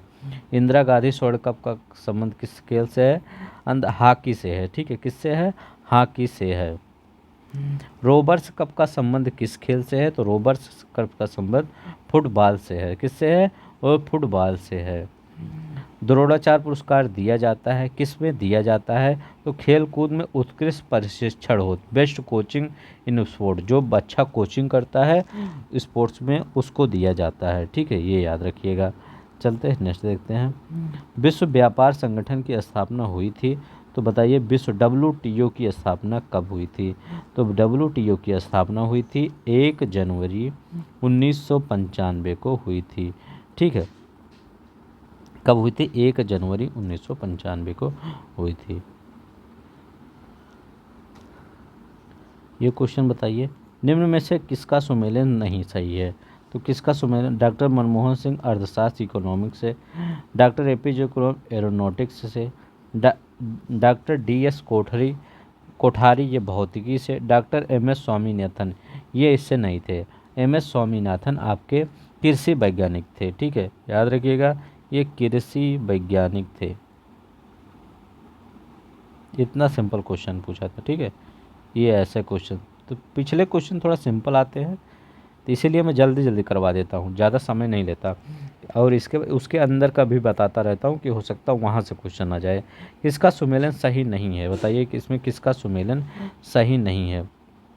JL नेहरू शांतिवन, ठीक है, मतलब समाधि स्थल यहाँ पूछ रहा है कि इसका समाधि स्थल कौन है, तो जवाहरलाल नेहरू शांतिवन है इनका समाधि स्थल। लाल बहादुर शास्त्री तो विजय घाट है, ये भी सही है। इंदिरा गांधी शक्ति स्थल है। राजीव गांधी, तो राजीव गांधी का कौन है, वीर भूमि, कर्म नहीं वीर भूमि, ठीक है। और मोरारजी देसाई अभय घाट, ठीक है। राजेंद्र प्रसाद का कौन है, महाप्रयाण घाट, राजेंद्र प्रसाद का अगर महाप्रयाण घाट। चौधरी चरण सिंह का कौन सा है बताइए, चौधरी चरण सिंह का, याद रखिए, चौधरी चरण सिंह। तो चौधरी चरण सिंह का क्या है, किसान घाट इनका है, ठीक है, किसान घाट, ये याद रखिएगा, ठीक है। संयुक्त राष्ट्र संघ के महासचिव श्री बुतरस घाली नागरिक है। तो मतलब ये उस समय का क्वेश्चन है, जो संयुक्त राष्ट्र के महासचिव, तो ये मिस्र के थे, ठीक है, उस समय के। तो ये मिस्र, तो ये इम्पोर्टेंट नहीं है आपके लिए, इसको मत ध्यान दीजिएगा, ठीक है, ये उस समय का करंट है। ब्रुनई किस संगठन का सदस्य है, तो बताइए ब्रुनई किस संगठन का सदस्य है, तो आसियान। नेक्स्ट देखते हैं, बस इतना ही क्वेश्चन है, ठीक है। आसियान में कौन कौन से देश है ये भी तो देख लीजिए। तो आसियान के सदस्य देश है इंडोनेशिया है, ठीक है, इंडोनेशिया है। दूसरा जिसमें 10 सदस्य है, मलेशिया है, ठीक है, मलेशिया। इसके बाद मलेशिया के बाद फिलीपींस है, ठीक है, फिलीपींस के बाद सिंगापुर है, सिंगापुर है। पाँचवा थाईलैंड है, थाईलैंड है। थाईलैंड के बाद छठवां है ब्रुनई है, जो भी बताए हैं, ठीक है। सातवां क्या है, वियतनाम है, वियतनाम है। आठवां क्या है, लाओस है, ठीक है, लाओस है। इसके बाद नौवां क्या है, म्यांमार है, ठीक है, म्यांमार है। 10वां क्या है, कंबोडिया है। तो इतना याद रख लीजिएगा। इंडोनेशिया, मलेशिया, सिंगापुर, ठीक है, ये सिंगापुर है।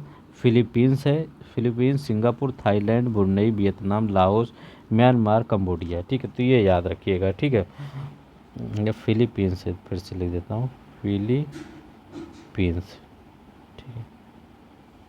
तो ये याद रखिएगा।